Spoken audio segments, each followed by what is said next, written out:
Hey, what's up, kiddos? Trowbro back with another drawing with Trowbro, and today we're going to be continuing our spooky month of Halloween drawings. And today we're going to be drawing Jack Skellington from Tim Burton's A Nightmare Before Christmas. So get your pencils ready and let's get started.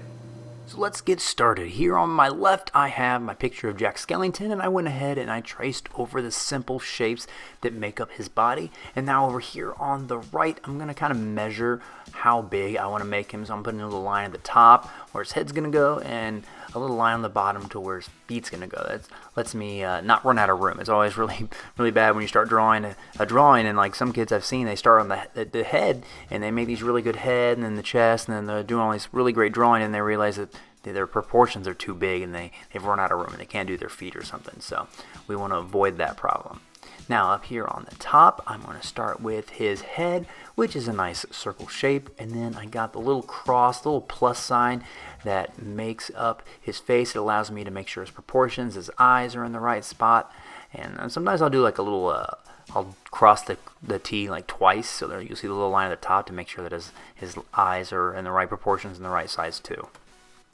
Alright, then his neck comes down from his head, and then his chest, his whole torso, it's kind of like the shape of maybe like a clove, if you've you've ever seen your mom make like a ham, or maybe like the sigh expression in like an anime and stuff when people go like that. Kind of looks like that kind of shape. So it just comes down, maybe like a turkey leg maybe. Alright, now I'm going to do his bow tie. The center of it is kind of like a triangle shape. And when I mean kind of, I mean it is. It's 100% a triangle. And the top, a little narrow V right there. So triangle, triangle. And then I'm going to kind of place where his arms are going to go. And then for the bow of his bow tie, the left side is kind of like a pie wedge. Just kind of like a triangle with a curved at the end. And the other one is kind of like a really slanted diamond shape. So I'm kind of watching and seeing where I'm going. Drawing the best I can over here. And then I'm going to go ahead and finish up his arms. And what's nice about Jack Skellington is his arms are just really long rectangles. You can kind of see that I put like a little circle where his elbow would be. So if you wanted to, I mean, you technically could draw Jack Skellington in different poses. Okay, just right where that little bitty circle is, you could bend his arm. So it's kind of like a little action figure kind of playing with. I mean, that's one of the reasons why I show you to draw the things by looking at the shapes that make up their bodies. Because then once you understand how they're built, you can pose them in different places and stuff. And then his hand is a nice little triangle shape. Kind of reminds me of like the Washington Monument, just kind of like a little crooked, little obelisk, or maybe you could think of it like a coffin shape. And then his bones for his fingers are really simple too. They're basically just little rectangles, but they're kind of round at the edge. And so you've got like the metacarpals, I think that's what they're called, like, or that could be your feet. I forget what the bones are for your fingers, but they're basically rectangles, but at the end of each little joint, it's a little round. Now, if you feel like the hands we just drew were pretty easy, well, get ready for the legs, because they are even easier.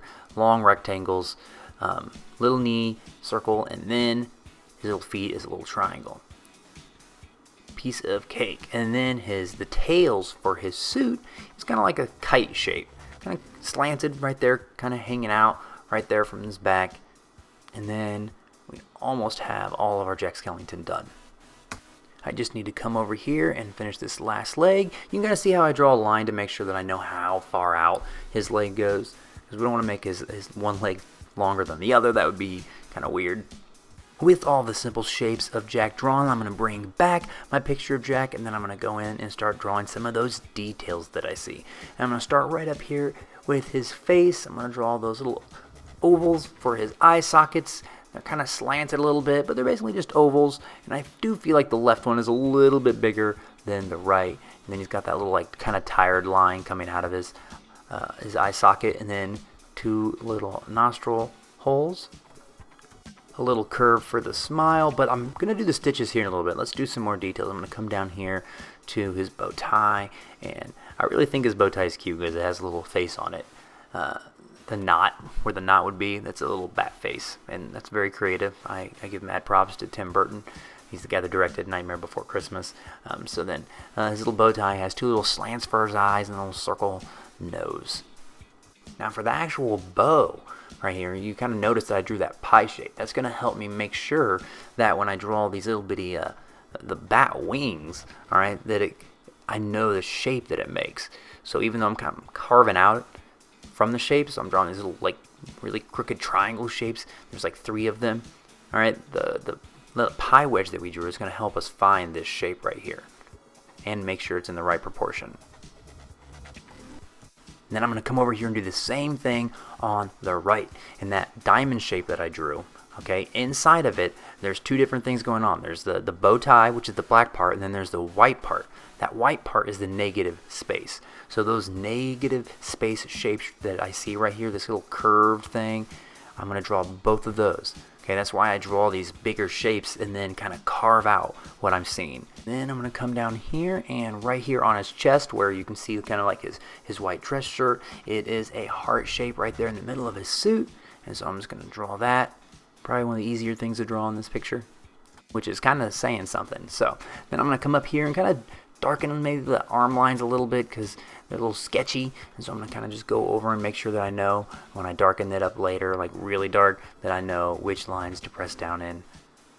You'll also kind of notice that my arms are a little off to the one on the left. That's because the one on the left, I think it was actually like a paper marionette that I found on the internet, and so like his arms are actually like posable. So I'm kind of drawing it more like what he would actually really look like.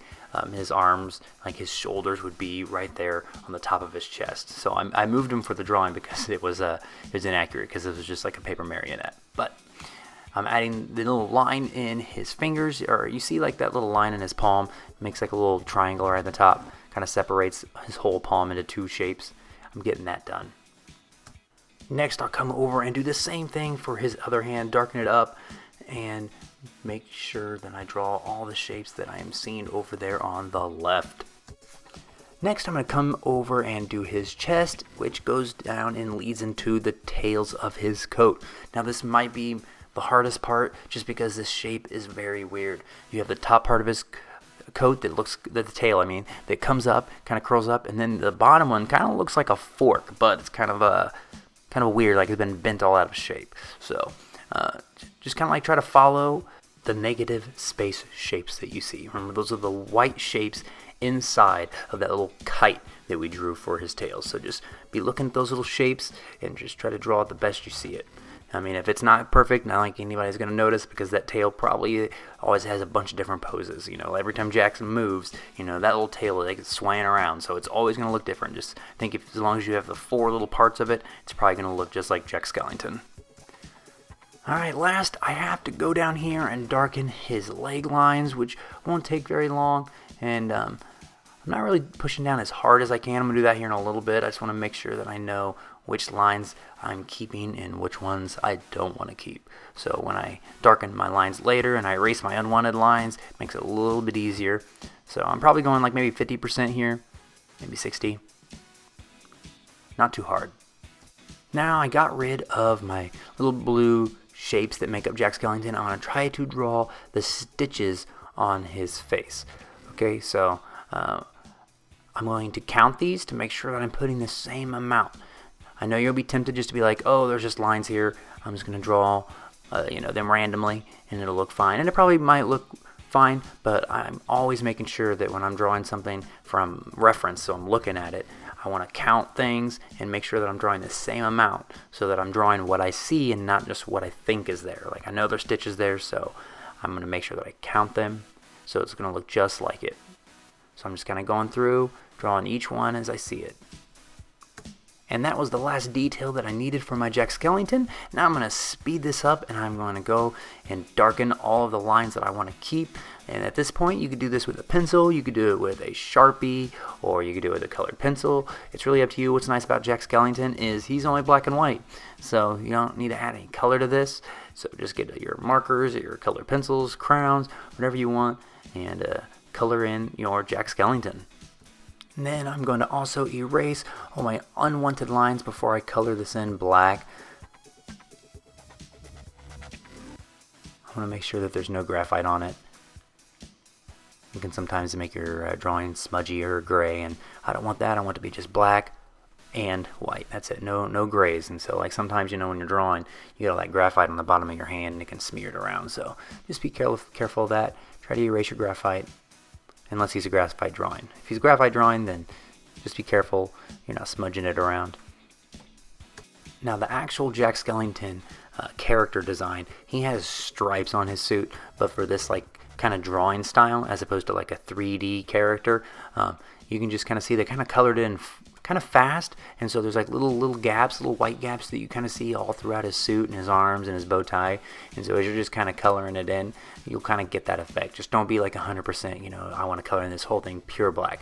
Be like, I want to color it in like 97%, so that you get those little white gaps, and it'll look more like there's kind of a texture. Maybe you can see those pinstripes.